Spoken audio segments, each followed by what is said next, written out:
Bonjour à tous, je m'appelle Aurélie. Mon travail consiste à vous accompagner dans l'évolution de votre carrière.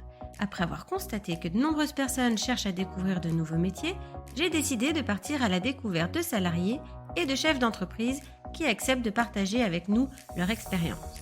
Chez Super Compétences, nous mettons notre expertise à votre service pour que vos projets prennent vie. Je suis très contente de vous partager l'enquête métier du jour. Vous êtes prêts? C'est parti! Bonjour à tous, je suis ravie de vous accueillir aujourd'hui dans un nouveau numéro. Je suis aujourd'hui en compagnie de Nicolas, qui est technicien de laboratoire et qui va faire le tour de son métier avec nous. Bonjour Nicolas. Bonjour, Est-ce que tu peux un peu te présenter, nous expliquer ton parcours et nous dire pourquoi tu es technicien de laboratoire? Nicolas Chanel. Donc j'ai fait un bac S, ensuite j'ai enchaîné avec une formation IUT pour être technicien de laboratoire en analyse médicale. Voilà, la biologie et le corps humain, c'est ce qui m'intéressait au départ, et je voulais une formation plutôt rapide et tournée vers un côté professionnel. Et j'ai fait une licence professionnelle également en qualité au laboratoire. Alors, tous les types de laboratoires. Donc j'avais fait ce qu'on appelle une troisième année d'IUT à l'époque. Je sais pas comment ça fonctionne à l'heure actuelle, ça a changé le format. Voilà, et j'ai atterri après en milieu hospitalier, et à l'heure actuelle, je travaille en laboratoire médical en milieu hospitalier. Et donc, est-ce que tu peux nous décrire un peu ton métier au quotidien? Mon métier au quotidien, on reçoit des demandes d'analyse médicale sur prescription écrites par les médecins. Nous, on fait un enregistrement de ces analyses. On réalise les dites analyses sur des automates ou avec différentes méthodes d'analyse. On vérifie que tout fonctionne bien. Donc ça veut dire qu'on vérifie le fonctionnement de notre automate, on vérifie le fonctionnement de nos réactifs, et cetera.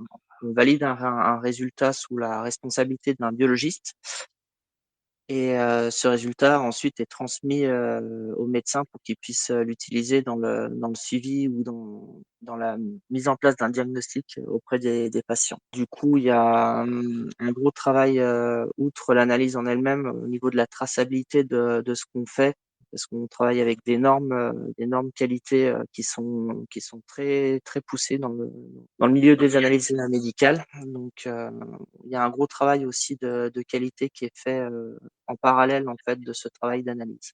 Ouais. D'accord. Est-ce que tu dirais que c'est un métier qui demande beaucoup d'initiative? C'est un métier qui demande d'être autonome.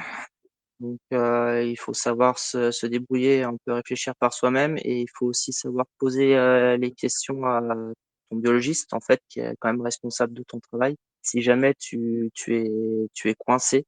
Donc, l'initiative, la curiosité, oui, c'est sûr qu'il en faut. Après, c'est toujours dans un cadre qui est défini justement par ces normes qualité et de rendu de résultat qui doit être le plus précis et le plus rapide possible. Voilà. Donc tu disais travailler avec ta cadre. Est-ce qu'il y a d'autres personnes? Est-ce que c'est un travail d'équipe? Alors on travaille H24, 7 jours sur 7, et on est sur un laboratoire qui est polyvalent, donc qui fait plusieurs domaines d'analyse, hématologie, biochimie, hémostase, bactériologie. Donc à chaque fois, quand il y a une prescription, il y a différents domaines auxquels on fait appel. On travaille effectivement en équipe parce qu'à un moment ou à un autre, les résultats doivent concorder. Donc on travaille en équipe par rapport à ça. On travaille en équipe sur le fait qu'il faut combler pas mal de plages horaires, vu qu'on travaille pendant 24 heures, 7 jours sur 7. Et également, même au sein d'un même domaine d'analyse ou au sein d'une même machine, on partage un peu les tâches qui sont encore une fois très complémentaires. Donc comme on passe beaucoup de temps à communiquer avec ses collègues, à lui dire où est-ce que tu en es, ou qu'est-ce que je peux faire pour t'aider. Voilà, il y a énormément de communication, je trouve, entre même toutes les équipes, que ça soit même à l'enregistrement des analyses, pour savoir s'il y a eu des choses oubliées, s'il y a eu des études supplémentaires, des choses comme ça. Enfin, il y a beaucoup, beaucoup, beaucoup de temps de communication, je trouve, au sein des équipes. Et est-ce que vous êtes aussi amené à communiquer avec les soignants, par exemple? Alors, on est amené à communiquer avec les soignants, peut-être plus en milieu hospitalier qu'en laboratoire privé, dans la mesure où on communique des résultats parfois qu'on va qualifier de critiques pour le patient. Je pense à des hémoglobines basses, je pense à des marqueurs cardiaques, pardon, pendant les infarctus.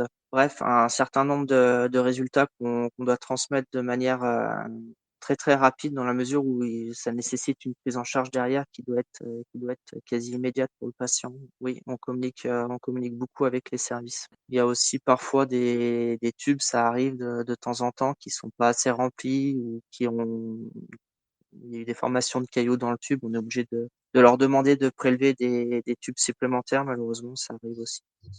Mmh. Quelles sont tes conditions de travail en termes d'horaire, de Alors, en milieu hospitalier, encore une fois, on travaille H24, 7 jours sur 7, donc il y a du travail de nuit, il y a du travail de week-end, il y a aussi du travail en journée ou le soir. C'est un planning, en théorie, c'est un roulement. Après, ça dépend s'il y a des temps de formation ou des gardes à combler, ça arrive des fois à la dernière minute, donc des fois il y a des changements de planning. Globalement, il faut quand même avoir une bonne souplesse par rapport à un temps de disponibilité quand même qui est, à mon sens, plus important peut-être que dans d'autres métiers, mais après c'est le milieu médical qui veut ça, donc il faut après, s'adapter un petit peu aux changements, de dernière minute, voilà, quoi? c'est ça et généralement quand on quitte son poste, c'est que son poste, il est clean, on laisse pas des choses en suspens. Généralement, comme c'est des données médicales, il vaut mieux que ça soit la personne qui ait commencé à gérer, qui finisse de gérer les situations un peu délicates, quoi. Mmh. D'accord, donc du coup, des fois, tu fais des heures sup, quoi? Ouais, voilà, Pour fournir des ça arrive résultats? de temps en temps. D'accord. C'est pas des grosses heures sup, mais ça arrive. Quelles sont les compétences nécessaires pour réaliser ce travail? Alors, il y a des diplômes professionnalisants pour être technicien de laboratoire. Qui existent, type BTS ou bah, IUT comme moi j'ai fait. Il y a les bacs STL qui existaient à une époque aussi, au lycée. Commence déjà un peu à te préparer à ce travail de technicien d'analyse médicale. Après, bah, du coup, c'est un entretien. Il y a pas je n'ai pas passé de concours de la fonction publique pour être, technicien de laboratoire en milieu hospitalier et après il y a des formations, au sein du laboratoire parce qu'il y a des processus et des automates qui sont spécifiques à chaque laboratoire et des organisations aussi qui sont spécifiques à chaque laboratoire. Donc, pour ma part, moi, en ayant eu de l'expérience, le laboratoire actuel, j'ai quand même mis 6 mois pour être formé, à pouvoir faire des gardes, en autonomie, seul le soir. Donc, c'est pas des études longues. Après, faut bien connaître le laboratoire dans lequel on arrive pour pouvoir bien faire son travail.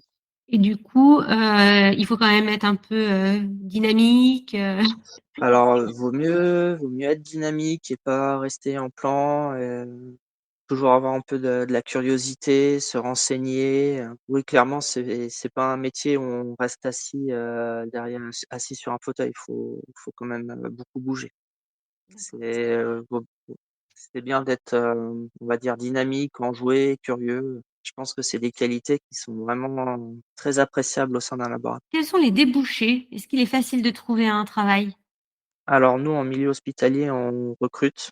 On recrute beaucoup. Les laboratoires privés recrutent aussi pour l'instant à l'heure actuelle, même si, il faut bien penser qu'à l'heure actuelle, il y a énormément de mise en place, d'automatisation en fait, qui limite en fait, l'embauche de techniciens. Après, il y aura toujours besoin de main-d'œuvre, je pense, pour vérifier quand même que tes machines fonctionnent bien, les mettre en route, les entretenir, les commandes de réactifs, enfin, il y a toujours quelque chose à faire normalement au sein d'un laboratoire, donc il y a je pense pour l'instant, en tout cas, il y a encore de l'embauche. D'accord. Est-ce qu'il est possible d'évoluer? Alors, en labo privé, je sais pas trop. Après, il y a toujours le statut de cadre qui est accessible je pense, autant en labo privé qu'en milieu hospitalier, où tu commences plutôt à gérer les plannings, les plannings des formations du personnel, les demandes de formation et cetera, où tu passes davantage, sur un travail administratif plutôt qu'un travail technique et il y a toujours la possibilité aussi de se former, bah, dans la qualité justement, la mise en place des normes, des documents qualité, la traçabilité, faire des audits internes pour savoir si tout fonctionne bien et pour le coup ça c'est des diplômes qui peuvent être spécifiques, qui peuvent même pousser jusqu'à être ingénieur qualité après, D'accord, donc du donc pour coup, le coup le c'est pas parcours est large, quoi. On peut quand même, encore après évoluer, quoi. oui, pour peu que c'est plus le même métier, mais si ça nous intéresse et qu'on s'en donne les moyens, oui, il y a toujours possibilité à l'heure actuelle, il y a un poste qualité qui va être à pourvoir, moi, dans mon laboratoire Alors c'est pas la partie du métier que je préfère, donc je j'ai pas postulé, mais il y a, je pense que tous les laboratoires recherchent à un moment ou à un autre ce genre de personnes et il y a aussi le travail au niveau informatique. C'est souvent intéressant d'avoir un technicien, qui connaît autant la technique que le milieu informatique pour, justement la mise en place des logiciels, la communication avec, le système informatique du laboratoire, ce qu'on appelle le SI. Donc je trouve quand même qu'on peut avoir un panel de compétences qui est assez élargi derrière. Après, il faut avoir, de la curiosité, les compétences et l'envie de le faire, quoi. OK.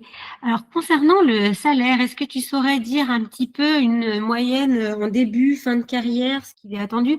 Je pense que c'est un peu variable avec des primes ou des gardes. De toute façon, ça peut pas être un salaire fixe, mais Heu, une moyenne début, fin de carrière, En quoi. fait, ça va beaucoup dépendre dans quel type de structure tu travailles. Les salaires en milieu hospitalier, en fait, les grilles de salaire, elles sont accessibles sur internet, elles sont connues. Il y a eu des évolutions, ces dernières années, notamment avec le Covid pour réussir à recruter et garder les gens parce que les horaires en milieu médical et ce côté travail de nuit et de week-end, ça finit par user pas mal de gens quand même. Donc il y a eu des augmentations de salaire qui ont été mis en place. Donc globalement, mes collègues, démarrent avec on va dire un 1 600 net, quelque chose comme ça. Après en labo privé, le problème, c'est qu'on ne travaille pas forcément de nuit et de week-end. Après, il peut y avoir quand même des astreintes en place ou des horaires de garde aussi le week-end et la nuit si jamais le labo privé en question est associé à une Oui. clinique ou, à un petit centre hospitalier qui n'a pas de laboratoire et dans ce cas-là, il y a des primes de garde qui peuvent tomber. Ça dépend vraiment, si vous travaillez vraiment en horaire de journée, Oui, en voilà, horaire c'est de journée de large. laboratoire ou si vous travaillez après, en garde ou pas, quoi. Il y a quand même cette notion de prime qui peut assez vite être conséquent finalement, à la fin du mois, quoi.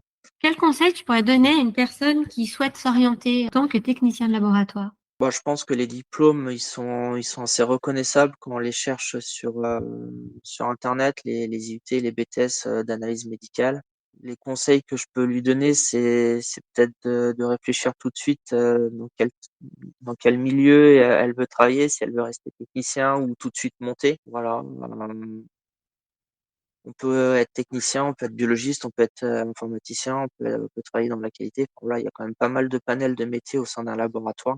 Ouais, réfléchir si elle veut travailler en milieu hospitalier où il y a beaucoup de situations critiques, mais qui demandent, pas mal de souplesse en termes d'horaire ou si elle veut travailler en labo privé ou peut-être se renseigner, plus là-dessus parce qu'en soi le diplôme ils sont, tellement spécifiques et tellement professionnalisants derrière que normalement vous arrivez dans le milieu du travail, ça tourne, on embauche, quoi. Je veux dire, c'est pas des diplômes un peu bâtards, sur lesquels on n'est pas sûr qu'on fasse l'affaire. On sait qu'on a été formé pour faire ce métier-là. C'est pas tant la question du tempérament qui va jouer au niveau de l'embauche que le diplôme. Donc voilà, peut-être réfléchir par rapport à ça sur ces horaires-là, finalement, qui finissent par inquiéter quand même pas mal de monde et décourager pas mal de monde, je trouve, surtout quand on est jeune et qu'on voit ses copains qui travaillent pas forcément la nuit et le week-end.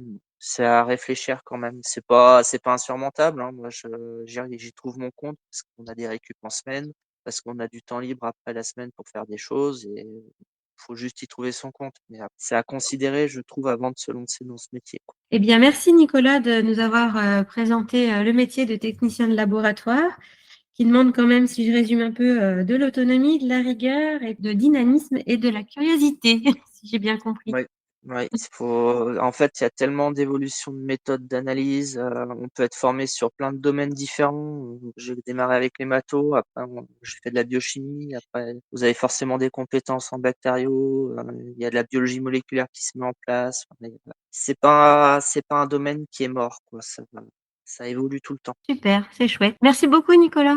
De rien, à bientôt. Merci d'avoir écouté ce podcast. Vous retrouverez les liens de notre invité du jour en description.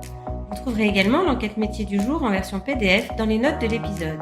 Si l'interview vous a plu, n'hésitez pas à la relayer autour de vous et de la noter sur votre application de podcast préférée. Vous pourrez retrouver l'ensemble de nos services sur supercompétences.fr. Si vous voulez partager votre métier, prenez contact avec moi pour que nous puissions en discuter. Je reste également disponible pour parler avec vous de vos projets de reconversion professionnelle. Je vous donne rendez-vous au prochain épisode. Belle journée!